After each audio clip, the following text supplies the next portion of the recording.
Sabirabadın Muğan Gəncəli kəndində ümumi sahəsi 240 metr kvadrat olan fərdi yaşayış evində yanğın olub. Bir ailənin 4 üzvünün öldüyü yanğından 2 nəfər xilas edilib. Hadisə nəticəsində həlak olan 1989-cu il təvəllüdlü Tural Ağasəfoğlu İmanovun anası 69 yaşlı Bahar Niyaz qızı İmanova və 42 yaşlı qardaşı Ruslan Ağasəfoğlu İmanov yanğından sağ çıxıb. Məlumata görə onlar Bakıda yaşayır və həmin gün ailəyə qonaq gediblərmiş. Həmin şəxslər evin birinci mərtəbəsində yatdığından hadisədən tez xəbər tutub və yanğından xilas ola biliblər.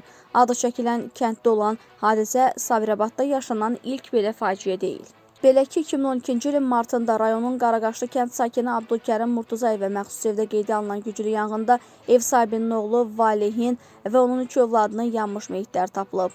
Abdülkərim Murtuzayev və gəlini Emiliyə isə yanıq xəsarətləri alıb. 2012-ci ilin oktyabrında isə rayonun Quruzma kəndində baş verən güclü yanğında ev sahibinin həyat yoldaşı yanıq xəsarətləri alıb. 2011-ci il təvəllüdlü nəvəsi isə vəfat edib. Digər 2 az yaşlı son anda xilas edilib.